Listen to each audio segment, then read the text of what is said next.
bersama di sini. Kami menyambutmu dengan sukacita. Beri kemuliaan kepada Tuhan.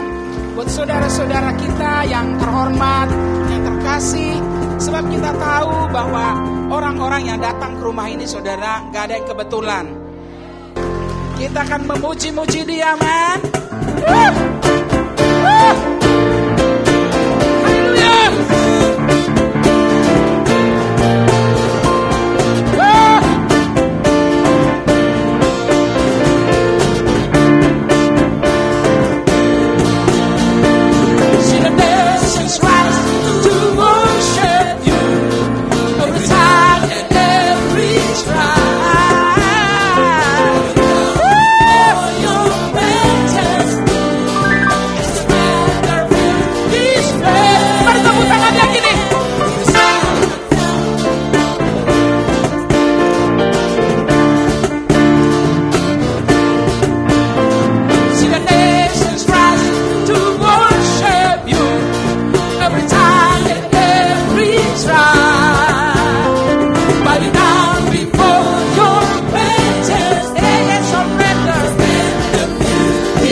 Kiryat Arba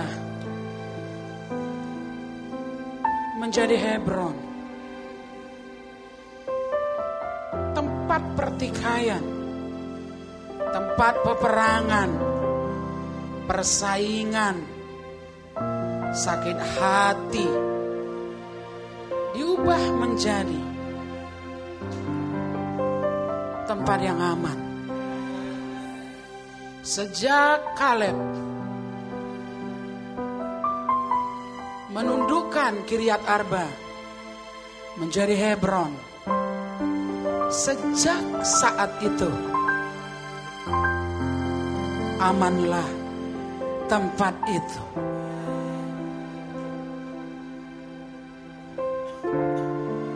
Bagaimana kalau kerajaan ini termanifestasi lewat hidupmu, lewat hidupku? Amanlah hatimu, amanlah tubuhmu, amanlah jiwamu.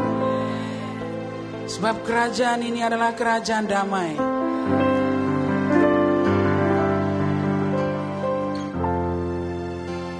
Sejak saat itu tidak ada lagi peperangan dalam hatimu, dalam pikiranmu. Kau tinggal dalam damai sejahtera. Apapun yang terjadi di sekitarmu, karena kerajaan ini diberi kepada orang-orang kecil. Bapa kita berkata, berbahagialah engkau kawanan kecil, sebab Bapamu berkenan memberikan kerajaan ini kepadamu. Ya Tuhan, kami adalah kawanan kecil. Kami tidak ada apa-apanya tanpa Engkau. Bahkan ketika kami berdiri pun Tuhan, ketika kami bernyanyi, menyembah-Mu, melakukan sesuatu di hadapan-Mu, bukan karena itu Kau lebih mulia. Kau memang sudah mulia, tapi adalah sebuah kehormatan ya Tuhan. Kami bisa bernyanyi, Kau biarkan kami mendekat Tuhan. Apapun keadaan kami, beri kemuliaan kepadanya.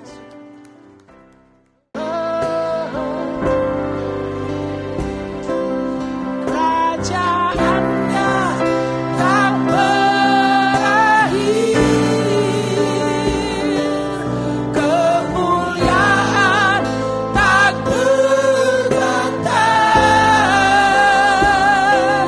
bagi Dia yang akan datang.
bisa seperti Allah di bumi.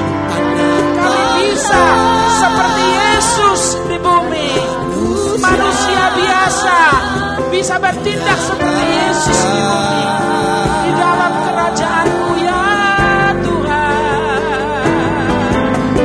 Yesus, korban penebusan. Katakan dimuliakan.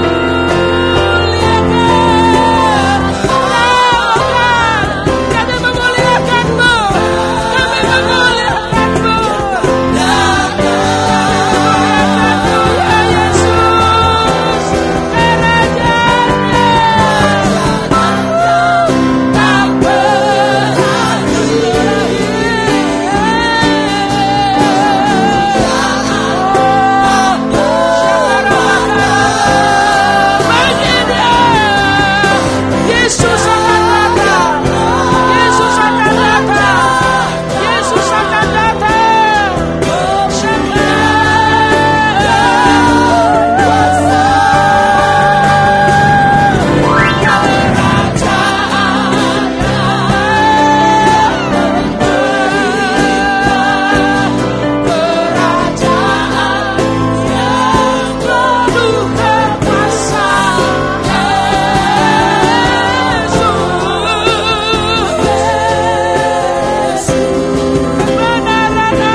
Kami bagimu, oh jalan kau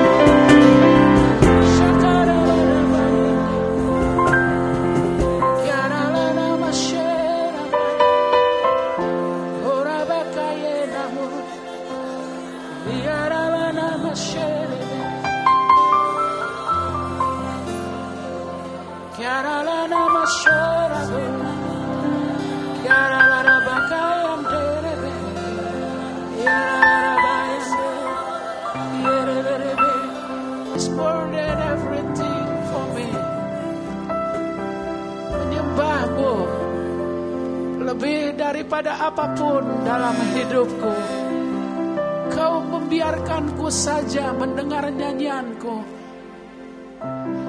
Itu melahirkan syukur bagiku. Sebab Engkau tidak kekurangan kemuliaan di tahta-Mu. Berlaksa-laksa malaikat menyembah-Mu. Tetapi Engkau membiarkan manusia sepertiku kadang penuh kelemahan, ketidakakuratan, tetapi Engkau Tuhan membiarkanku memanggil-Mu Bapa.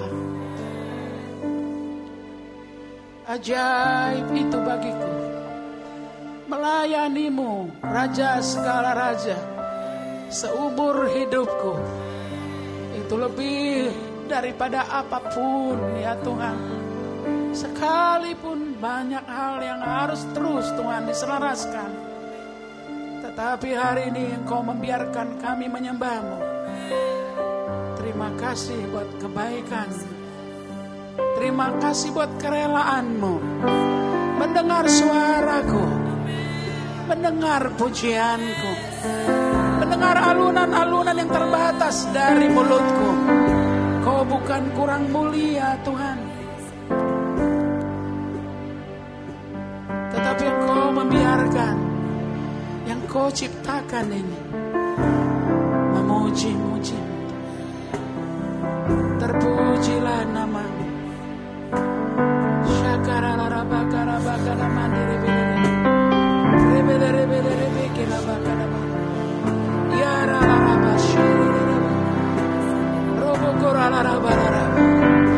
Biarlah orang yang rendah hati mengeluh-elukan Engkau Tuhan. Biarlah orang-orang yang merendahkan hati mengeluh-elukan Engkau. Sebab beribadah itu baik bagi orang yang rendah hati. Beribadah itu baik bagi orang yang merendahkan diri. Sehingga pengagungan kami semakin tinggi kepada-Mu ya Tuhan. Kami memuji-Mu, kami menyembah-Mu. Biarkan Tuhan alunan-alunan suara kami, gerakan-gerakan tubuh kami indah Kau lihat ya Tuhan. Manis Kau dengar ya Tuhan. Sebab Kaulah Tuhan kami. Engkaulah yang kami layani. Engkau melihat orang yang poor in heart, contrite in life, and fear to your word, oh Father God. Kau berdiam di sana. Dan biarlah kapasitas itu ada dalam diri kami. Dan yang mengasihi Tuhan bersama-sama katakan amin. Beri kemuliaan. Luar biasa Tuhan kita. Dia menyatakan dirinya di tengah-tengah kita. Sebab Dia yang berjanji, aku tidak akan meninggalkanmu, tidak akan melupakanmu. Aku akan menyertaimu. Bahkan Dia berkata, jika engkau berkumpul atas namaku, aku ada di situ. Amen. Saudara, kalau Tuhan ada di situ, ini kesempatan yang terbaik. Apapun yang terjadi di perjanjian baru pada saat mereka bertemu Yesus, apakah imannya besar atau bagaimana, saat Yesus ada bersama mereka, di situ mujizatnya terjadi. Jadi kalau Tuhan ada bersama kita di sini, jangan buang kesempatan. Jadi seperti perempuan pendarahan itu, asal ku jamah jubahnya, aku akan sembuh. Bisa paham? Nah, saudara percaya bahwa Tuhan ada di tengah-tengah kita. Ya, itu sebabnya ibadah kita sangat bergairah sekali. Baik, saya tahu dari awal tadi banyak kesaksian dan juga banyak kebenaran yang sudah disampaikan di tengah-tengah kita, yang menguatkan kita mengenai event kita minggu yang lalu, yaitu Pradi AI On. Dan sekarang mungkin hanya lebih kurang 30 menit saya ingin menguatkan juga apa yang saya sampaikan minggu lalu, tapi saya akan menambah sedikit supaya pemahaman kita dan pengertian kita tentang bagaimana kerajaannya itu kita bawa di luar sana. Bisa paham? Dan bagaimana kita juga bisa lebih baik, lebih memahami, mengembangkan minamu. Dan kalau minamu berkembang, berikutnya Tuhan akan berkata, baik sekali perbuatanmu. Nah, kekuasaan atas 10 kota. Jadi mina yang kau kembangkan memiliki upah yang besar, yaitu kekuasaan. Bisa paham? Saya yakin hari ini engkau akan lebih memahami. Dengarkan MP3-nya minggu yang lalu, terus menerus dengarkan dengan sikap yang baik.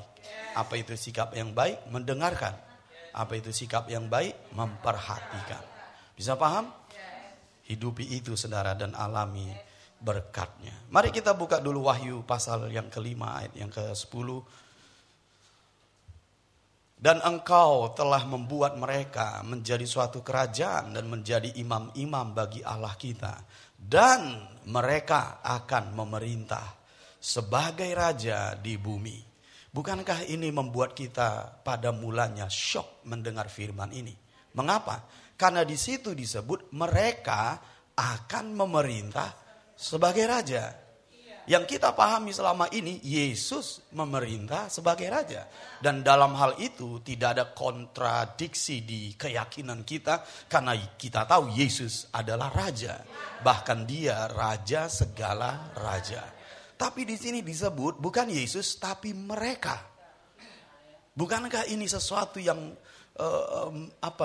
sesuatu yang membuat kita merenung dengan dalam bahwa mereka ini akan memerintah sebagai raja di bumi? Bukan di sorga, saudara. Bukan di sorga. Musuh Tuhan tidak ada di sorga, musuh Tuhan ada di bumi. Bisa paham?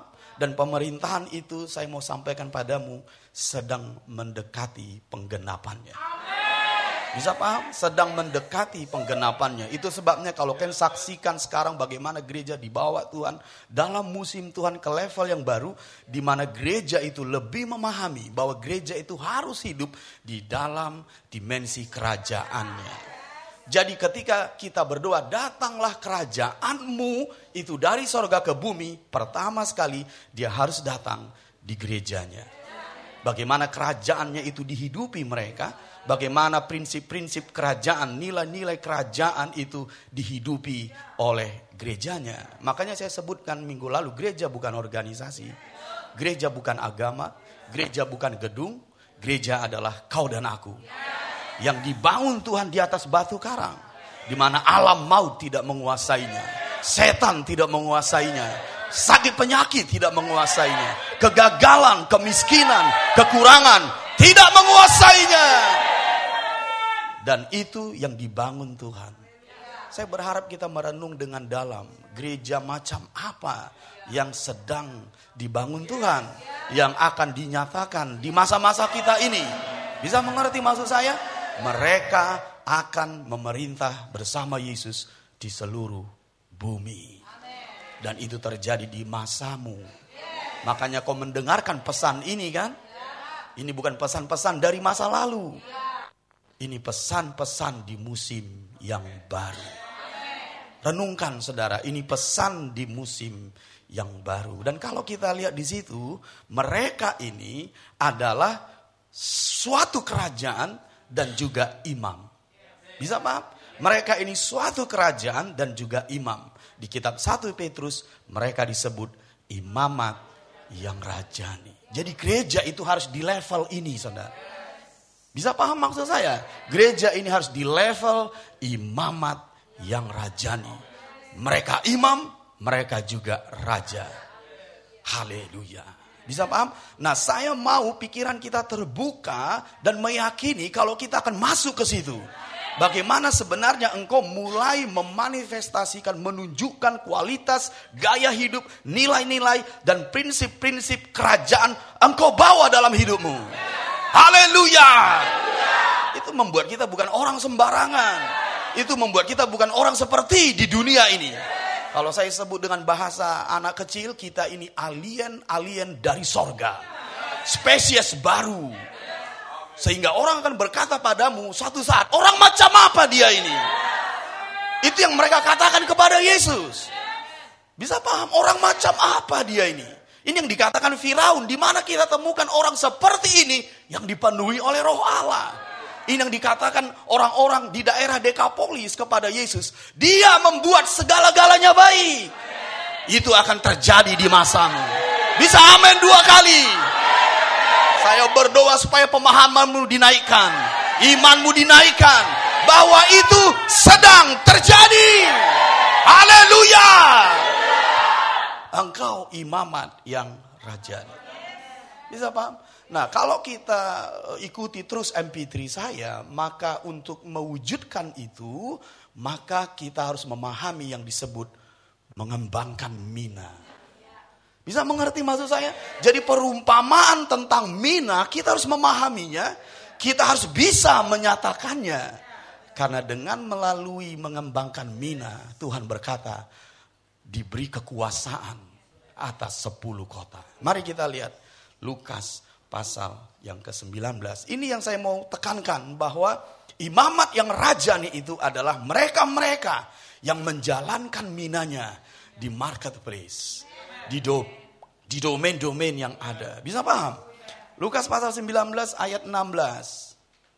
Mari kita baca di situ. Orang yang pertama datang dan berkata, Tuhan, mina Tuhan yang satu itu telah menghasilkan 10 mina. Jadi dia mengembangkan mina yang Tuhan berikan menjadi 10 mina. Lihat upah dari Tuhan itu di ayat yang ke-17. Katanya kepada orang itu, baik sekali perbuatanmu itu, hai hamba yang baik. Engkau telah setia dalam perkara kecil. Karena itu terimalah kekuasaan atas 10 kota. Beginilah cara mereka yang disebut imamat yang rajani itu untuk menerima kekuasaan. Dengan melalui mengembangkan minanya. Kalau kita mau lebih memahami apa itu mina, di mana kita tabur dan lain sebagainya, dengarkan MP3 saya. Saya tidak cukup waktu untuk menjelaskannya. Bisa amin? Yang berikut, dalam mengembangkan mina ini, apa yang paling kita butuhkan? Pengertian. Yang paling kita butuhkan, pengertian. Bukan tahu, tapi pengertian. Pengertian itu yang saya bagikan minggu yang lalu, ini harus dikerjakan oleh Roh Allah di dalammu dan menyatakannya ke akal budimu. Makanya saya sebut tidak mudah orang mengerti kalau tidak dikaruniai. Bisa paham maksud saya? Aku mengerti kok. Coba ukur pengertianmu seperti apa. Karena kalau pengertian itu datangnya dari Roh Allah, engkau juga akan diperlengkapi dengan kemampuan untuk melakukannya. Bisa paham maksud saya? Nah, jadi kalau kita lihat di situ, hal yang paling substansi adalah pengertian. Pengertian dari Roh. Katakan bersama-sama, pengertian dari Roh. Matius pasal yang ke-13 itu disebutkan di ayat yang ke-23. Yang ditaburkan di tanah yang baik ialah orang yang mendengar firman itu dan mengerti.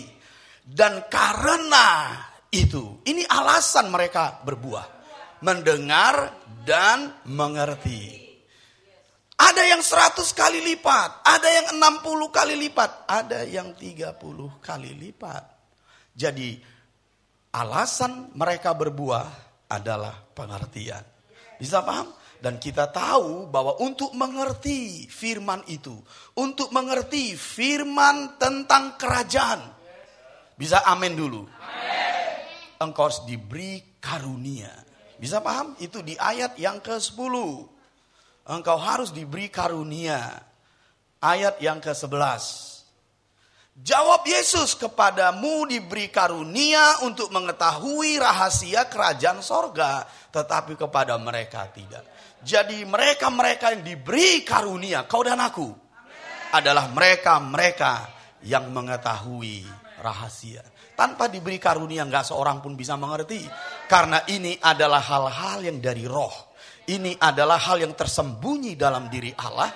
Ini adalah hal-hal yang tidak bisa dilihat oleh mata, yang tidak bisa didengar oleh telinga, yang tidak pernah timbul di hati manusia. Tapi itu yang disediakan Allah bagi kita. Dia berikan kita karunia. How awesome that. Katakan, dia Bapa yang baik. Dia Bapa yang murah hati. Dia Bapa yang selalu memberi. Dia berkata kepadaku, aku akan memberikanmu kekuasaan. Dan dia memperlengkapiku dengan mina dan pengertian untuk mewujudkannya. Katakan Bapa yang baik 2 kali. Iya, baiklah, gak apa-apa kalau sebagian yang mengikuti sampai 2 kali. Katakan pengertian. Kita diberi karunia. Apakah diberi karunia sudah cukup? Engkau harus punya sikap yang baik. Itu yang pernah Papa koreksi dalam diri kita di sini. Kita memang sudah diberi karunia, tapi kita harus juga ada di sikap yang baik. Sikap yang benar. Apa itu? Memperhatikan dan mendengarkan. Kalau saya tanya, apa karunia itu? Karunia itu adalah roh yang diberikannya. Mari kita buka di 1 Korintus pasal 2 ayat 12. Kita tidak menerima roh dunia, tapi roh yang berasal dari Allah. Supaya kita tahu. Nah itu dia. Supaya kita tahu. Karena kalau tidak diberi karunia ini, kita tidak tahu. Kita tidak mengerti. Bisa paham? Kita menerima roh yang berasal dari Allah supaya kita tahu apa yang dikaruniakan Allah kepada kita. Apa itu? Minamu yang dikaruniakan. Engkau akan tahu apa minamu. Dari mana? Dari roh yang dikaruniakan Allah kepadamu. Pengertian demi pengertian, hikmat yang tersembunyi demi hikmat yang tersembunyi. Yang ada dalam diri Allah itu akan engkau tahu. Karena dia mengaruniakan kepadamu chip, yaitu roh yang berasal darinya. Untuk kau bisa tahu. Bisa paham maksud saya? Amin 2 kali dulu. Apa roh yang berasal dari Allah itu? Bukan. Apa roh yang berasal dari Allah? Ya oke. Roh Allah dan roh Kristus. Bisa paham? Gak apa-apa cepat kan?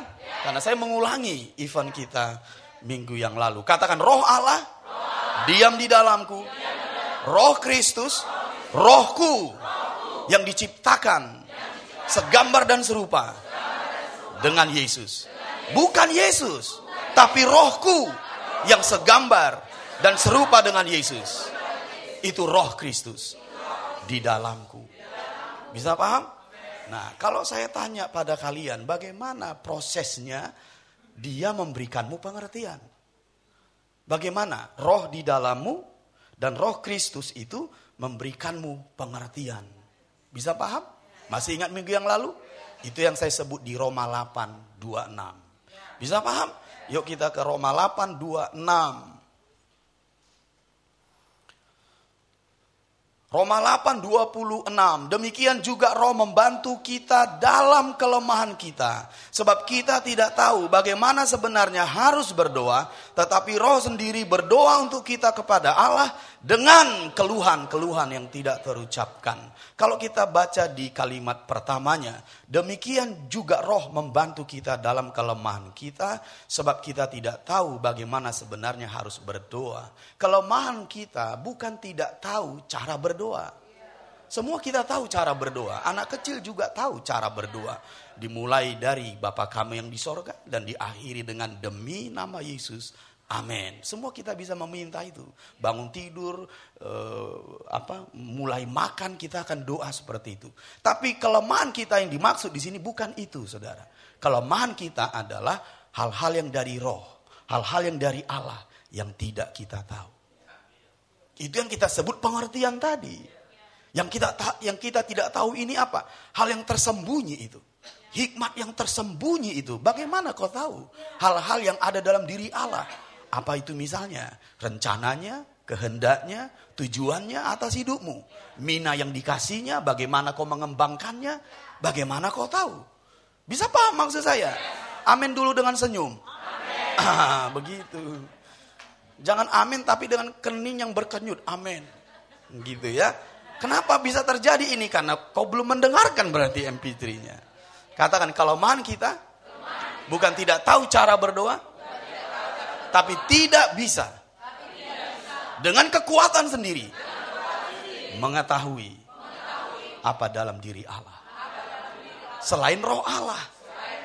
Itu sebabnya dia perlu membantu kita untuk tahu yang dalam dirinya. Itu yang disediakan bagimu untuk kemuliaanmu. Bisa paham? Nah, lalu kalau kita lihat di sini, perhatikan baik-baik. Bagaimana roh membantu kita dalam kelemahan kita? Dengan cara berdoa. Jadi roh Allah membantu kita dengan berdoa. Kalau kita lihat di sini, di ayat ini, roh Allah lo yang berdoa. Bisa bayangkan? Wah, Roh Allah berdoa, jawabannya ya. Kalau Roh Allah berdoa, mana mungkin gak dijawab? Bisa paham maksud saya? Di situ disebut tetapi Roh sendiri berdoa. Bisa paham? Bayangkan Roh yang menjadikan langit dan bumi dan segala isinya, yang memeliharanya, itu berdoa. Dan dengarkan, dia tidak berdoa di sorga, dia berdoa di dalammu. Kenapa dia berdoa di dalammu? Karena dia tinggal di dalammu. Nah, lalu berikutnya kita harus memahami ini. Bagaimana dia berdoa di dalamku? Dengan memakai Rohmu. Amin, dengan panjang dulu. Katakan, Roh Allah berdoa di dalamku dengan memakai Rohku. 1 Korintus pasal 14 ayat yang kedua. 1 Korintus 14 ayat yang kedua. Ini yang disebutkan statement kita tadi. Siapa yang berkata-kata dengan bahasa roh, tidak berkata-kata kepada manusia, tetapi kepada Allah. Sebab tidak ada seorang pun yang mengerti bahasanya. Memang kalau kita berdoa bahasa roh, tak seorang pun mengerti. Teman yang di sampingmu, dirimu, setan, malaikat, tidak satu pun yang mengerti. Bisa paham? Kecuali Allah yang mengerti. Kalau engkau berdoa dalam bahasa roh, bisa paham? Tak seorang pun mengerti. Katakan, tak malaikat, tak setan, tak temanku, tak diriku sendiri. Hanya Allah yang tahu. Makanya kalau orang berkata bahasa roh itu sesat karena tidak bisa dimengerti, bilang sama dia, memang itu yang dicatat di kitab suci. Tak seorang pun mengerti. Bisa paham maksud saya? Jadi bukan berarti karena tidak dimengerti itu sesat. Hati-hati loh saudara ya. Nah, lanjut lagi. Kalimat berikut. Sebab tidak ada seorang pun yang mengerti bahasanya. Lihat. Oleh roh. Ini kan roh Allah. Iya, itu huruf kecil. Berarti oleh roh, iya.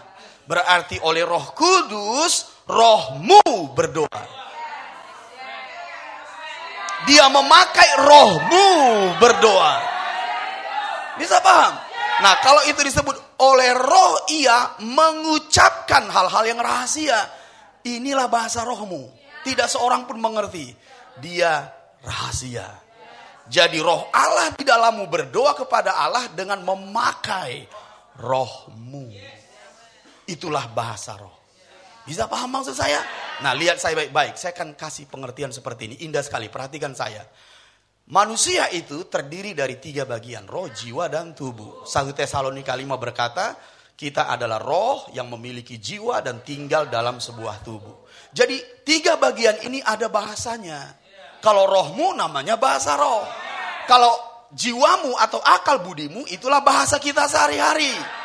Saat kita berkomunikasi, kita bisa mengerti dengan bahasa yang kita pakai. Kalau tubuh ada bahasanya? Ada. Itu yang namanya bahasa tubuh. Dengan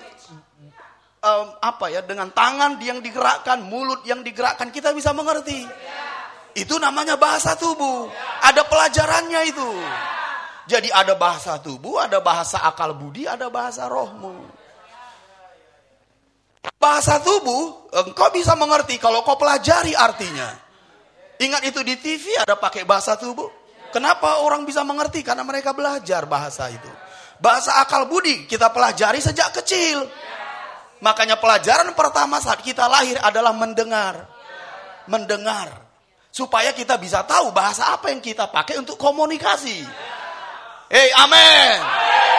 Nah, ini baru jemaat imamat yang rajani. Lalu yang berikutnya ketika kita bertumbuh besar, kita semakin fasih dalam 2 bahasa ini. Bahasa tubuh, bahasa akal budi. Lalu kemudian kita lahir baru, roh kita menjadi baru, ciptaan yang baru, yang lama sudah berlalu, segambar dan serupa dengan Yesus. Namanya Roh Kristus. Setiap mereka yang memiliki Roh Kristus diberi Roh Allah dia. Jadi engkau memiliki bahasa yang baru. Katakan bahasa yang baru. Bahasa roh. Itulah spesialmu. Karena kau memiliki bahasa roh. Apa itu? Bahasa roh adalah doa yang dipanjatkan oleh Roh Kudus dengan memakai rohmu. Bisa paham maksud saya? Nah, bahasa roh. Katakan bahasa roh. tidak kupahami. Lalu bagaimana aku bisa memahaminya? Supaya aku mengerti rahasia. Itu yang Papa bagikan di ayat yang ke-13. Kita ke 1 Korintus pasal 14 tadi. Di ayat yang ke-13. Di ayat yang ke-13. Karena itu siapa yang berkata-kata dengan bahasa roh, ia harus berdoa supaya kepadanya diberikan juga karunia untuk menafsirkannya. Jadi berdoalah dengan akal budimu, Tuhan apa artinya, maksudnya, keluhan-keluhan di batinku ini, oleh bahasa roh ini, apa maksudnya Tuhan. Seperti ada intensitas yang berbeda yang biasa. Seperti ada syafaat yang mulai muncul di batinku. Seperti ada dorongan ingin berdoa lebih lagi muncul di batinku. Apa Tuhan artinya? Karena roh sedang ingin mengungkapkan rahasia itu padamu. Haleluya. Mungkin roh ingin memberitahu kepadamu apa yang harus kau lakukan di domainmu. Di anak-anakmu, di keluargamu. Kadang dia muncul intensitas. Karena dia disebut keluhan. Itu bukan emosi yang netral. Itu emosi yang berbeda. Makanya saya sebutkan saat kau berdoa bahasa roh, kau mulai merasakan ada intensitas atau impresi yang berbeda dari biasanya. Ingat pesan ini. Roh ingin mengungkapkan apa itu. Dan berdoalah dengan rendah hati. Mereka yang meminta mendapat, mereka yang mencari mendapat, mereka yang mengetok pintu akan dibukakan. Bapa Sorgawi yang baik, apa artinya keluhan-keluhan ini? Engkau akan diberikan artinya. Saat engkau diberikan artinya, itulah pengertian. Itulah hal-hal yang tersembunyi. Dan kalau kau hidup tiap hari di sini, engkau akan mulai paham dan fasih untuk mengembangkan minamu di domain-domain yang ada. Amin dengan panjang. Mungkin kalian bertanya seperti ini, Papa, bagaimana aku mengerti firman tentang kerajaan di gereja, sukses di bisnis? Kan di bisnisku yang kami bahas enggak ayat-ayat firman. Bagaimana Papa aku mengerti firman tentang kerajaan, tapi di sekolah aku berprestasi? Kan enggak ada di pelajaran fisika ayat firman Tuhan. Kalau itu pertanyaannya, apalah jawabanmu? Supaya kita tahu linknya. Supaya kita bersemangat bahwa itu ada linknya. Hanya yang di depan yang bersemangat. Ada linknya. Apa itu link? Ya, tanya kanan kiri lah. Ada sambungannya. Nah, 2 Timotius 2 ayat 7. 2 Timotius 2 ayat yang ke-7. Perhatikanlah apa yang kukatakan. Ingat tadi, selain kita diberi karunia, kita juga harus memperhatikan perkataan Tuhan dari orang yang diutusnya. Hamba-hambanya, bapak rohanimu harus kau perhatikan. Bisa paham? Nah, lihat, Tuhan akan memberi kepadamu pengertian dalam segala sesuatu. Jadi bukan hanya pengertian tentang firman itu, tapi juga pengertian bagaimana kau bekerja, bagaimana kau melayani, bagaimana kau membangun keluarga. Karena itu disebut segala sesuatu. Makanya engkau berbuah 100 kali. Haleluya. Katakan segala sesuatu lahir dari pengertian akan firman tentang kerajaan. Mau berbuah 100 kali, mau mengembangkan mina, mau memiliki kekuasaan, ini adalah jalannya demi nama Yesus. Katakan memperhatikan. Satu ayat lagi coba. Silakan duduk. 2 Petrus pasal yang pertama. Lihat satu lagi. Bahwa pengertianmu tentang firman kerajaan akan membawamu pada pengertian tentang segala sesuatu. Satu ayat lagi. Supaya kau bersemangat datang ibadah. Engkau bersemangat mendengar papamu. Engkau bersemangat mendengarkan MP3, ambil pulpen, ambil catatan, tulis, lalu berdoa lagi dalam roh, Oh rasa kabahandere lebera bakada bahai. Pada saat intensitas itu mulai berubah, ada keluhan-keluhan yang gak biasa. Engkau berdoa, Bapa beri aku artinya. Engkau berdoa, engkau mendengar MP3 tiap-tiap hari. Tuhan akan memberikanmu pengertian. Bisakah itu jadi gaya hidup imamat yang rajani? Ya, itu gaya hidup mereka yang disebut imamat yang rajani. Haleluya. Satu ayat lagi, 2 Petrus 1. Perhatikan Papa baik-baik. Ayat 19. Dengar dengan rohmu. Ayat 19. Perhatikan. Dengan demikian kami makin diteguhkan oleh firman yang telah disampaikan oleh para nabi. Jadi ada firman yang disampaikan para nabi. Ada firman yang disampaikan Tuhan Yesus. Ada firman yang disampaikan papamu. Mereka-mereka ini disebut yang diutus Tuhan. Pada saat perjanjian lama, para nabi. Pada saat perjanjian baru, oleh Yesus, oleh para rasul. Dan di masamu, ini yang kita sebut Bapak rohanimu atau orang yang diutus Tuhan bagimu. Nah ada firman yang disampaikannya. Katakan ada firman yang disampaikannya. Lanjut kalimat berikut. Alangkah baiknya kalau kamu memperhatikannya. Ingat, memperhatikan, mendengarkan. Memperhatikan, mendengarkan.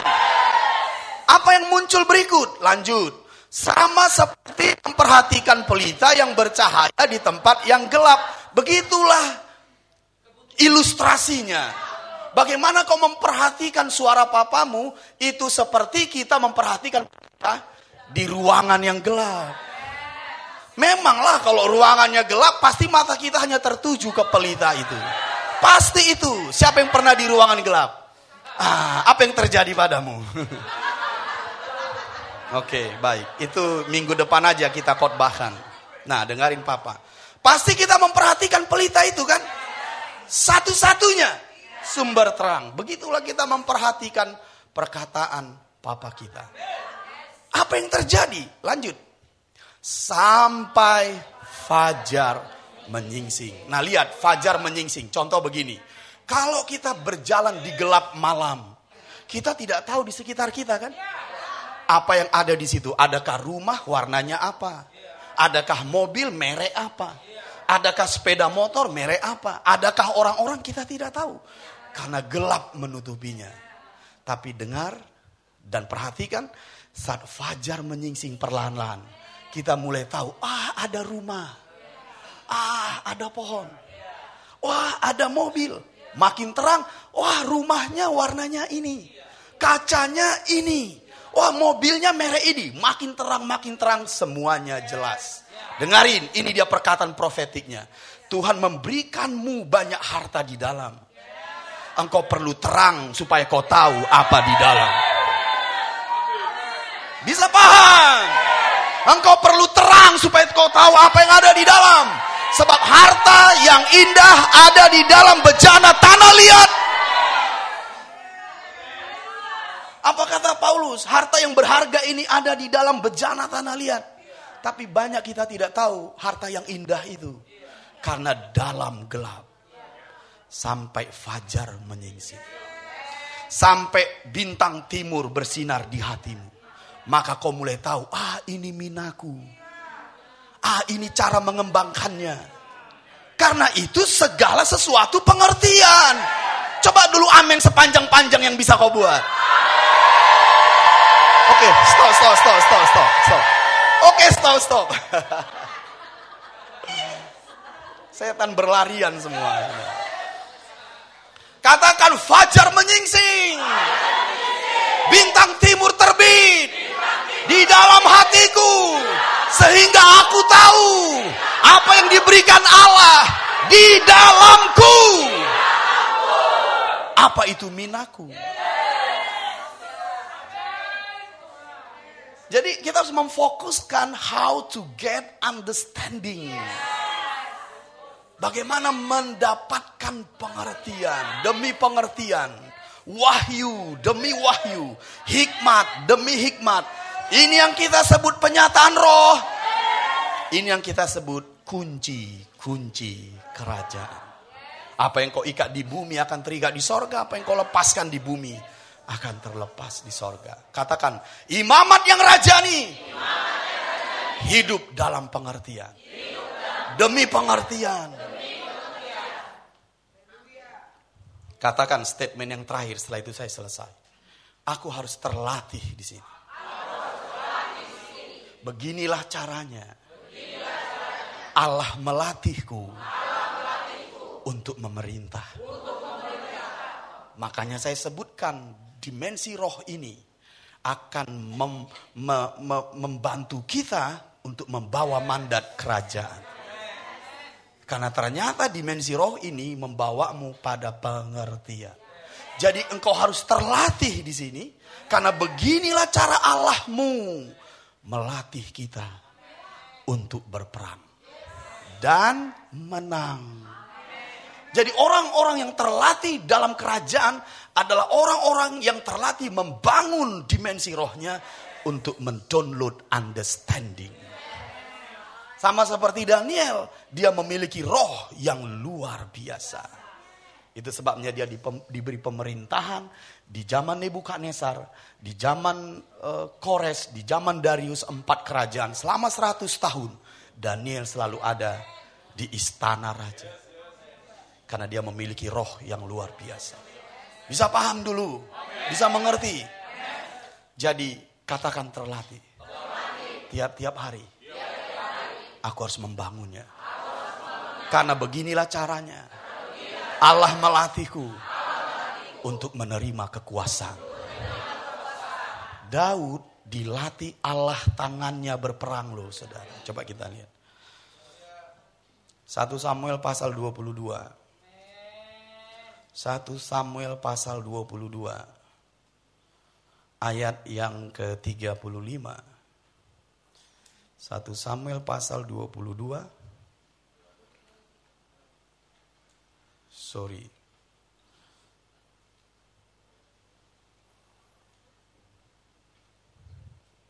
Satu Samuel pasal yang ke berapa tadi saya sebut? Ya, 1 Samuel pasal yang ke-22 ayat yang ke sorry, saya mungkin kelupaan. Tidak ada 35 ya? Sampai 23. 1 Samuel sebentar. 1 Samuel pasal 22.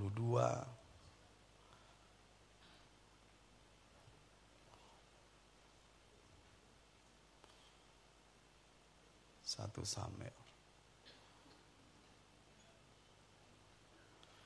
Ada yang sudah berpulangan?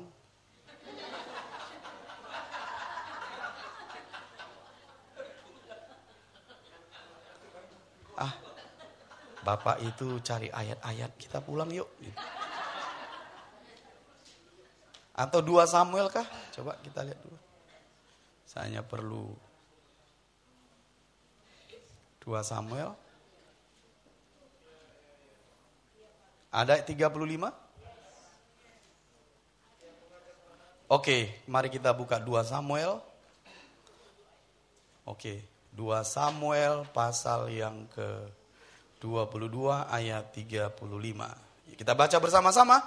Yang mengajar tanganku berperang. Bisa nggak kalian bayangkan bagaimana Allah mengajar Daud berperang? Daud itu manusia fisik, Allah itu roh.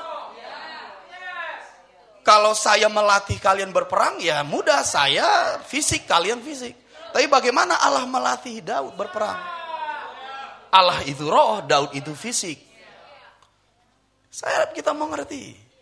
Tapi di sini disebut Allah yang melatih, mengajar tanganku berperang, sehingga lenganku dapat melengkungkan busur tembaga. Ini yang membuat Daud selalu menang. Karena dia terlatih. Mari kita buka 2 Samuel 8. 2 Samuel pasal 8. Ayat yang ke-6. Kemudian Daud menempatkan pasukan-pasukan pendudukan di daerah orang Aram dari Damsyik. Orang Aram itu takluk kepada Daud dan harus mempersembahkan upeti. Tuhan memberi kemenangan kepada Daud kemanapun ia pergi berperang, kemanapun kau bekerja, kemanapun kau pergi pelayanan, kemanapun engkau pergi ke marketplace, Tuhan memberikanmu kemenangan. Bukan berarti engkau tidak terlatih. Kalau Tuhan memberikanmu kemenangan, justru engkau harus terlatih seperti Daud, maka Tuhan akan memberikanmu kemenangan. Paulus juga berkata dalam pelayanannya, Tuhan membawa dia dari kemenangan pada kemenangan. Mari kita lihat 2 Korintus pasal yang kedua. 2 Korintus pasal yang kedua ayat 14. Tetapi syukur kepada Allah yang dalam Kristus selalu membawa kami di jalan kemenangannya. Luar biasa kan? Selalu, katakan selalu. Membawa aku di jalan kemenangannya. Dengan perantaraan kami ia menyebarkan keharuman pengenalan akan dia di mana-mana. Kalau engkau memberitakan perbuatan yang besar dari Tuhan, mereka akan memuliakan Bapamu. Itulah keharuman bagi nama dia. Jadi kita wajib, kita harus berbuah. Kita wajib dan harus berkemenangan. Bisa paham? Saya akhiri di sini, perhatikan saya. Kita tidak meraih kemenangan anak-anakku. Kita menyatakan kemenangan. Karena Yesus sudah menang. Jadi kau tidak perlu susah untuk meraih kemenangan. Engkau menyatakan kemenangan. Dan dari kemenangan itu engkau bergerak lagi pada kemenangan yang berikutnya. Jadi kita tidak meraih kemenangan. Kita menyatakan kemenangan demi kemenangan demi kemenangan. Sebab Yesus sudah menang dan kita lebih dari pemenang. Itu sebabnya ini adalah hal yang harus kita pahami untuk mengeksekusinya. Kau gak perlu susah untuk meraih kemenangan. Engkau bergerak dari kemenangan pada kemenangan. Dengan cara bagaimana? Engkau harus tahu apa yang dikaruniakan Tuhan padamu. Engkau harus terlatih. Dan pergilah ke marketplace. Katakan, gunung rumah Tuhan akan menjulang tinggi di antara gunung-gunung lain. Engkau adalah rumah Tuhan. Engkau harus menjadi terang di sana. Karena kalau engkau terang, engkau akan dinaikkan ke atas.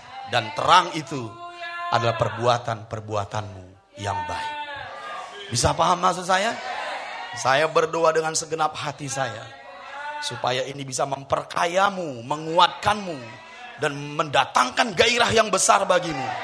Sebab ini adalah musim demonstrasi kerajaan Allah. Sebab Yesus akan datang. Bukan sebagai juru selamat. Sebagai raja. Itu sebabnya kalau dia datang sebagai raja, 2 pilihan. Apakah kau mengembangkan minamu atau tidak sama sekali.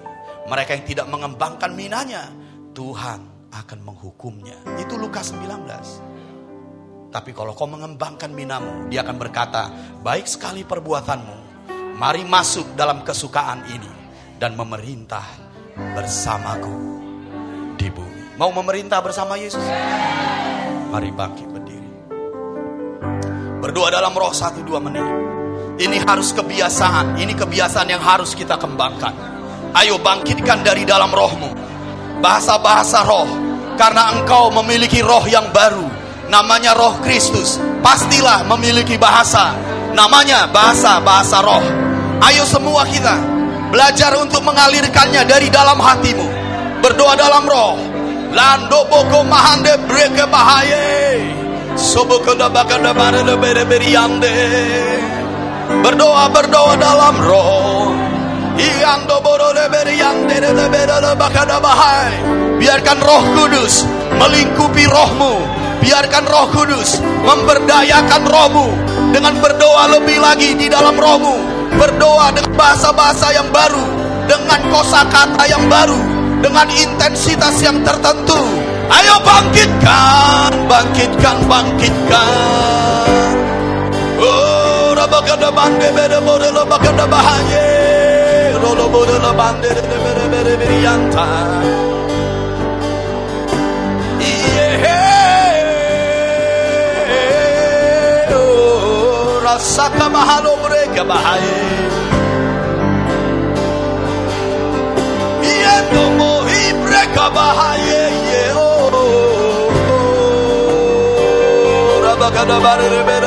Semua kita di ruangan ini, ayo pakai rohmu berdoa. Penuh di ruangan ini dengan bahasa-bahasa sorgawi. Come on.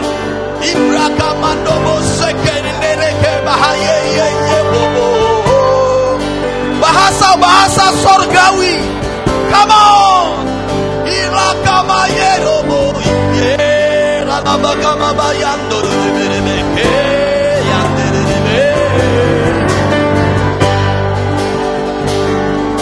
Nyaringkan suaramu dengan kuat. Mereka bahaya lelebe yosoma beyang rakama bandelele bobo ye. Biarkan Roh Kudus melingkupi hatimu, memenuhi hatimu. Berdoa lebih lagi. Alami intensitas tertentu, alami impresi-impresi yang baru di batinmu.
Mandat kerajaan ini kau bawa keluar. Dia berfirman, pergilah, jadikanlah segala bangsa muridku. Baptislah mereka dalam nama Bapa dan Anak dan Roh Kudus. Ajarlah mereka tentang segala sesuatu yang kuajarkan kepadamu. Dengarkan suara Papa ini. Muridkan bangsa-bangsa. Discipling the nations. Itu sebabnya kau harus pergi. Sebab bangsa-bangsa itu ada di luar sana. Muridkan mereka di domainmu. Muridkan mereka di tetangga-tetanggamu. Dimanapun mereka berada. Ajar apapun yang diajarkan Yesus padamu. Begitulah memuridkan bangsa-bangsa. Now is the time. Now is the time. Now is the time.